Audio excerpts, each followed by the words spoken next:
ಎಲ್ಲ ನನ್ನ ಮುದ್ದು ವಿದ್ಯಾರ್ಥಿಗಳಿಗೆ ರ್ಯಾಂಕಾ ಸ್ಟಡಿ ಸರ್ಕಲ್ಗೆ ಸ್ವಾಗತ.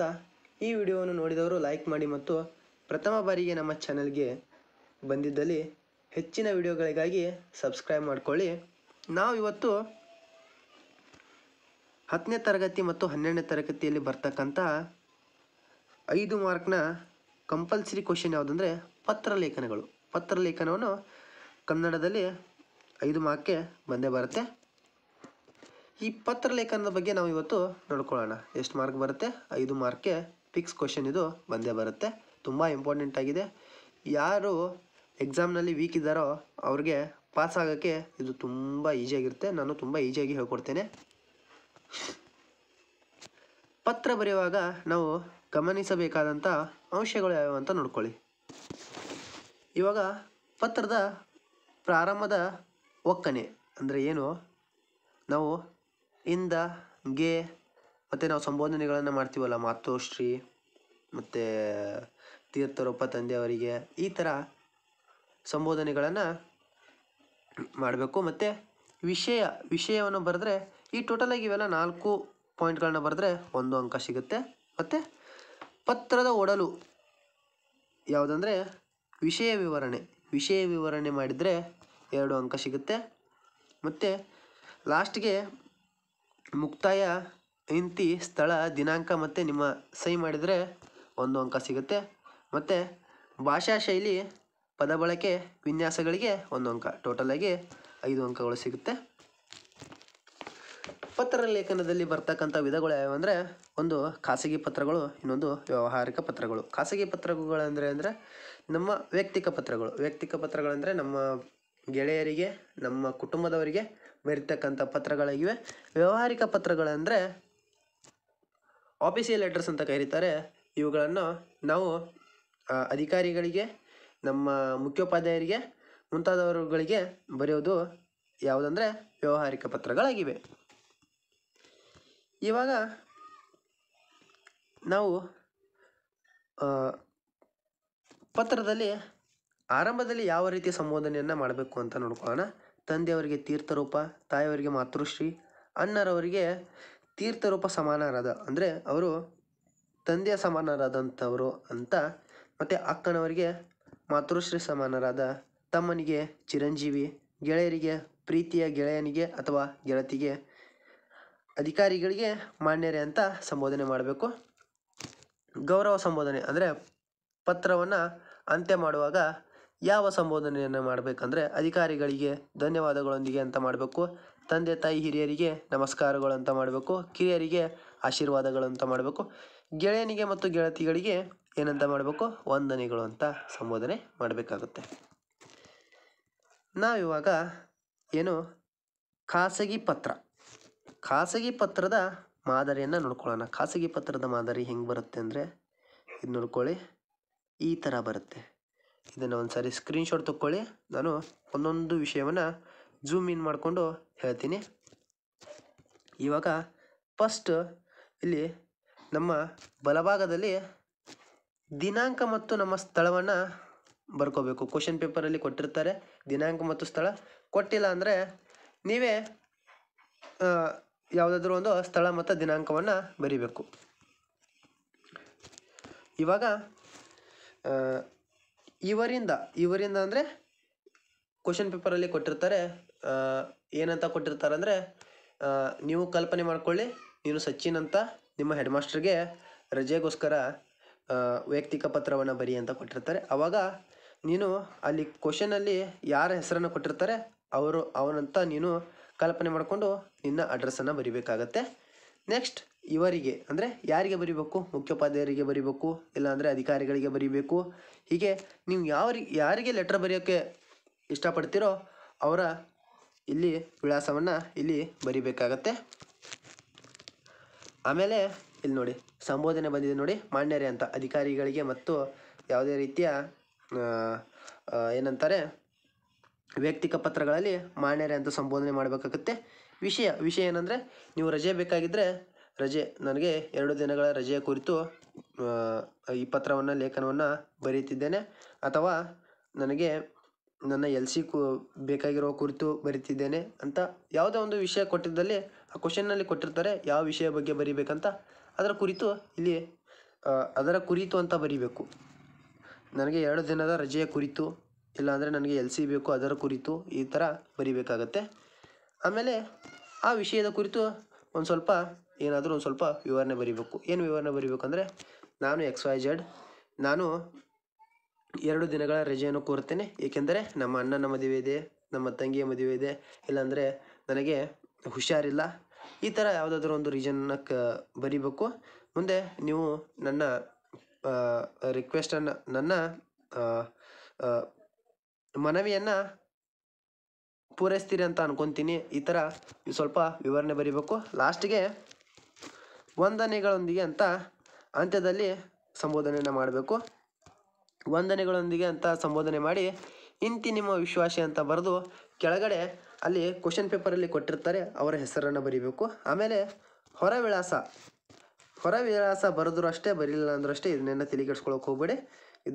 ಬರೆದ್ರೂ ಅಷ್ಟೇ, ಬರೀಲಿಲ್ಲ ಅಂದ್ರೂ ಅಷ್ಟೇ, ಯಾರು ಕೂಡ ಇದನ್ನು ತಲೆ ಕೆಡಿಸ್ಕೊಳ್ಳೋಕೆ ಹೋಗಬೇಡಿ.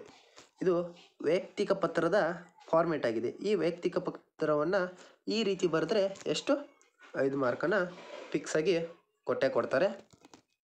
ಇದಕ್ಕೆ ಉದಾಹರಣೆ ನೋಡೋಣ. ಇಲ್ಲಿ ನಾನು ಹೇಳಿದ್ದೆ ನೋಡಿ, ನೀವು ಬೆಳಗಾವಿಯ ರಾಣಿ ಚೆನ್ನಮ್ಮ ನಗರದ ವಿವೇಕಾನಂದ ಪ್ರೌಢಶಾಲೆಯ 10ನೇ ತರಗತಿಯ ವಿದ್ಯಾರ್ಥಿ ತರುಣ್ ಸಾಗರ್ ಎಂದು ಭಾವಿಸಿ ಕನ್ನಡ ನಿಘಂಟು ಇದರ ಪ್ರತಿಗಳ ಕಳಿಸಲು ಕೋರುವಂತೆ ಬೆಂಗಳೂರು ಕನ್ನಡ ಸಾಹಿತ್ಯ ಪರಿಷತ್ಗೆ ಒಂದು ಪತ್ರ ಬರೆಯಿರಿ ಅಂತ ಇದೆ. ನಾನು ಹೇಳಿದ್ದೆ ತಾನೇ ಕ್ವಶನಲ್ಲಿ ಇಂಥವ್ರೆ ಅಂತ ನೀವು ಭಾವಿಸ್ಕೋಬೇಕು, ಅವಾಗ ಬರೀಬೇಕು ಅಂತ ಕೊಡ್ತಾರೆ. ನೀವು ಅದೇ ರೀತಿ ಭಾವಿಸ್ಕೊಂಡು ಬರೀಬೇಕು ಅಂತ ಹೇಳಿದ್ದೆ ನಾನು, ಅದೇ ರೀತಿ ಕೊಟ್ಟಿದ್ದಾರೆ. ಇಲ್ಲಿ ನೀವು ಯಾರಂತ ಭಾವಿಸ್ಕೋಬೇಕಂದ್ರೆ 10ನೇ ತರಗತಿಯ ವಿದ್ಯಾರ್ಥಿ ಆಗಿರ್ತಕ್ಕಂಥ ತರುಣ್ ಸಾಗರ್ ಅಂತ ಭಾವಿಸ್ಕೋಬೇಕು. ಇಲ್ಲಿ ನೋಡಿ ದಿನಾಂಕ, ನಿಮ್ಗೆ ಯಾವ್ದು ಬೇಕೋ ಆ ದಿನಾಂಕವನ್ನು ಹಾಕ್ಕೊಳ್ಳಿ. ಮತ್ತು ಅಲ್ಲಿ ಕೊಟ್ಟಿದ್ದಾರೆ ನೀವು ಬೆಳಗಾವಿ ಅಂತ, ಬೆಳಗಾವಿಯಲ್ಲಿ ವಾಸ ಮಾಡಿರ್ತಕ್ಕಂಥ ವ್ಯಕ್ತಿ ಅಂತ ಕೊಟ್ಟಿದ್ದಾರೆ. ಅದಕ್ಕೋಸ್ಕರ ಅಲ್ಲಿ ಕೊಟ್ಟಿರ್ತಕ್ಕಂಥದ್ದನ್ನು ಬೆಳಗಾವಿ ಅಂತ ಬರಿಬೇಕು.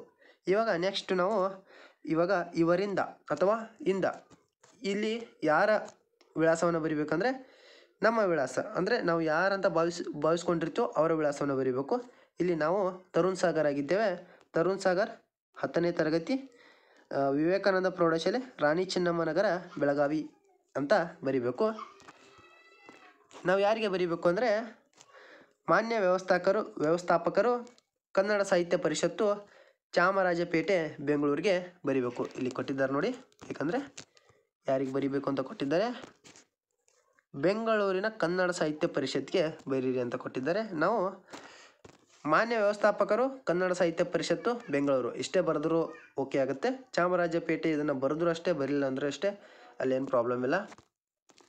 ನೆಕ್ಸ್ಟ್ ನಾವು ಇವಾಗ ಸಂಬೋಧನೆ ಯಾವುದು, ಮಾನ್ಯರೇ ಅಂತ ಬರಿಬೇಕು. ವಿಷಯವನ್ನು ಏನಂತ ಬರಿಬೇಕಂದ್ರೆ, ಪರಿಷತ್ ಪ್ರಕಟಿಸಿರ್ತಕ್ಕಂಥ ಕನ್ನಡ ನಿಘಂಟಿನ 10 ಪ್ರತಿಗಳನ್ನು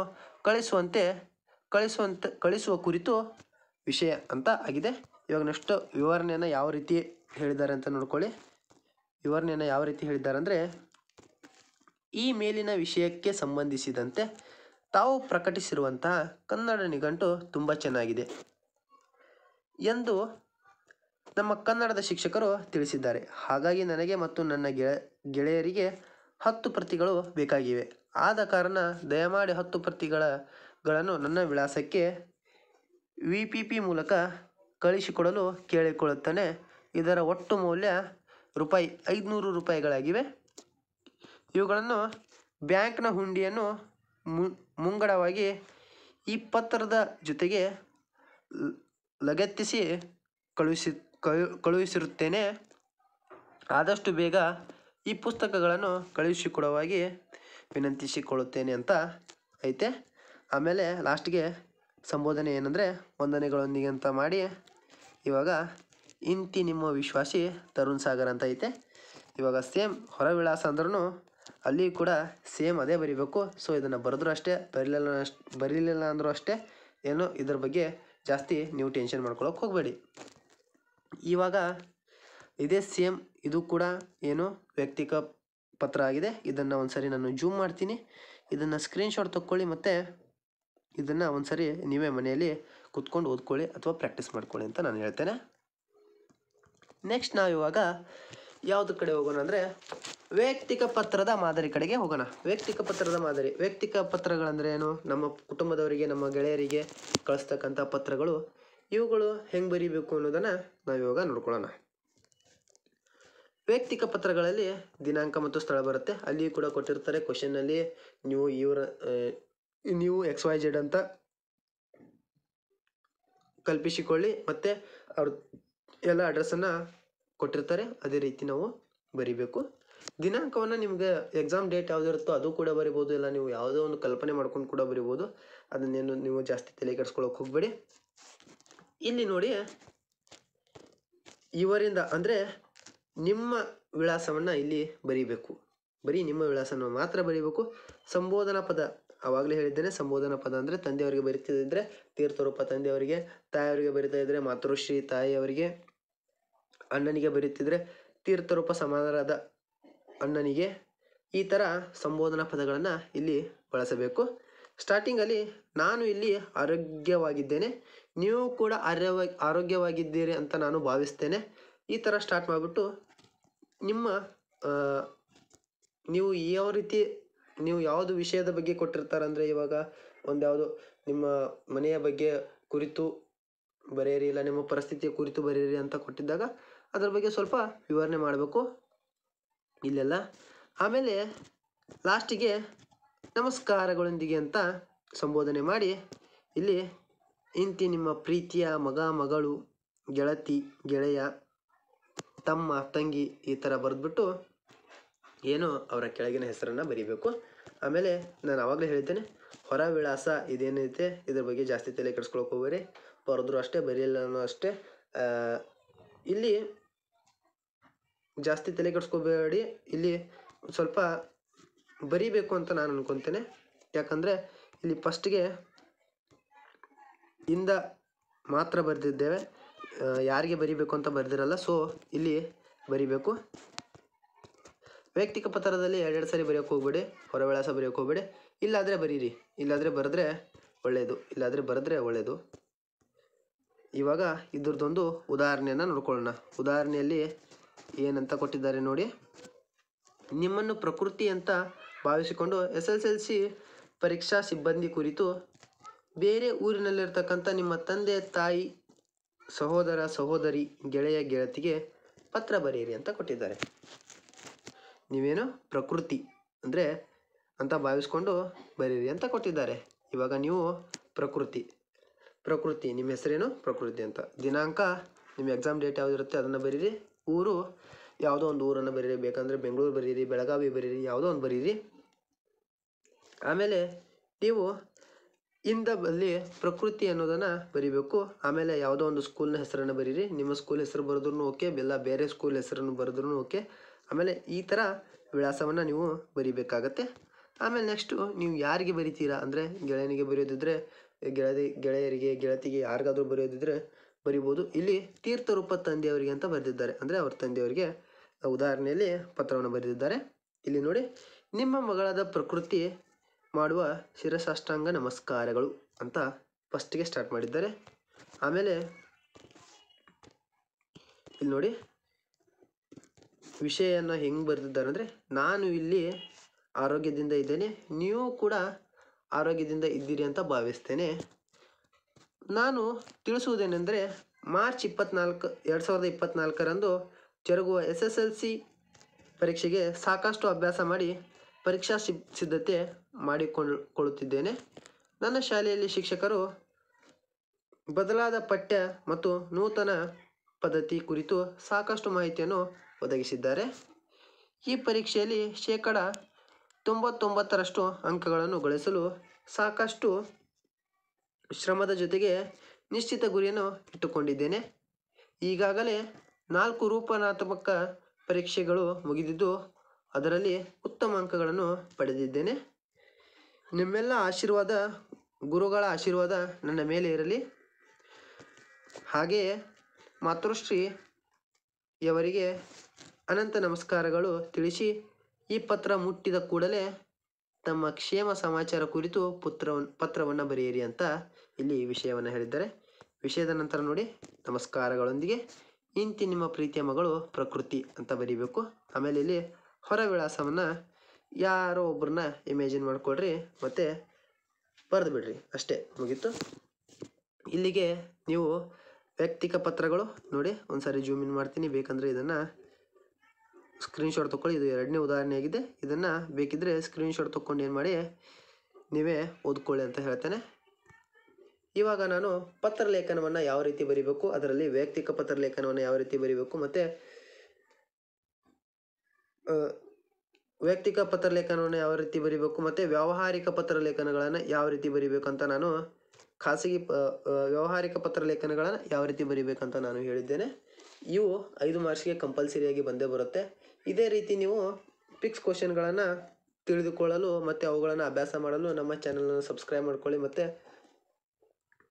ನಮ್ಮ ಚಾನಲ್ನ ಸಬ್ಸ್ಕ್ರೈಬ್ ಮಾಡ್ಕೊಳ್ಳಿ, ಲೈಕ್ ಮಾಡಿ ಮತ್ತು ನಮ್ಮ ವಿಡಿಯೋವನ್ನು ಜಾಸ್ತಿ ಶೇರ್ ಮಾಡಿ ಮತ್ತು ಬೆಲ್ ಐಕಾನನ್ನು ಒತ್ತಿ ಅಂತ ಹೇಳ್ತಾ ನಾನು ಎಲ್ಲರಿಗೆ ಧನ್ಯವಾದಗಳನ್ನು ಹೇಳ್ತೇನೆ.